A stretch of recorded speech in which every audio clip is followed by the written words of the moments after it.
À Aix-en-Provence, effectivement, il y a une riche actualité culturelle et de loisirs au départ de l'Office de tourisme et partout dans la ville. Aujourd'hui ouvre le Festival d'art lyrique, c'est sa 76e édition. Vous avez 7 opéras que vous allez pouvoir découvrir jusqu'au 23 juillet. Et puis au-delà des amateurs de musique classique et des opéras, il y a aussi des amateurs de tout type de musique, puisqu'on va voir ce week-end le Zigzag Festival. Là, c'est entièrement gratuit, c'est au Théâtre de Verdure et les organisateurs convoquent le monde entier pour de la musique des différents continents qui sera jouée donc au Théâtre de Verdure à Aix-en-Provence. À Aix-en-Provence, c'est effectivement l'ADN culture, hein, puisque vous avez aussi de magnifiques expositions à découvrir dans les musées de la ville et à Caumont Centre d'Art.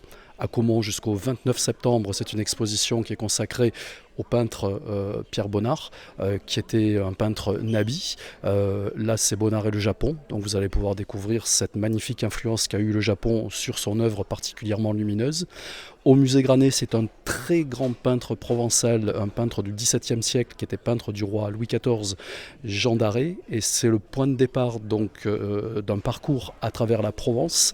Et vous allez pouvoir découvrir dans des châteaux, dans des églises, les œuvres réalisées par Jean d'Arrée. Ça va de Martigues à Beaulieu, à Ménherbe, à Pertuis, dans le Var et à Aix-en-Provence, bien sûr, l'exposition au musée Granet. Et pour les amateurs d'art contemporain, c'est le travail d'une artiste japonaise, une grande artiste internationale qui s'appelle Chiharu Shiota et qu'on peut découvrir dans 3 lieux aixois, le musée des tapisseries, le pavillon de Vendôme et la chapelle de la Visitation. Du coup, ici à un office de tourisme, quand une personne qui est en vacances vient à Aix, elle vous dit pour quelle raison elle vient? Ou c'est juste pour la culture? Il y a d'autres aspects de la ville? Alors effectivement, on demande à tous nos visiteurs quels sont leurs centres d'intérêt. De toute façon, ils viennent ici rencontrer nos conseillers en séjour et ils leur demandent effectivement toute une série d'activités. Il y a aussi toute une série de visites pour découvrir Aix et ses alentours, des excursions pour aller découvrir les champs de lavande. C'est la période en ce moment de leur floraison. Pour aller jusqu'à Marseille, pour aller découvrir le Mucem ou le musée Regard de Provence.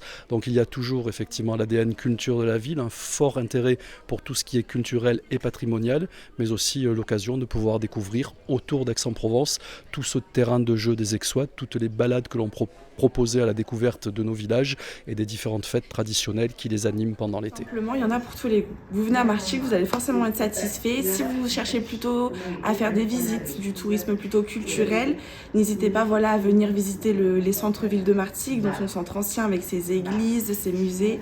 Si vous êtes plutôt à la recherche d'activités de pleine nature, des belles randonnées, là vous avez la plaine avec notamment le quartier de Saint-Julien, où là vous avez des belles activités sportives et de pleine nature à tester.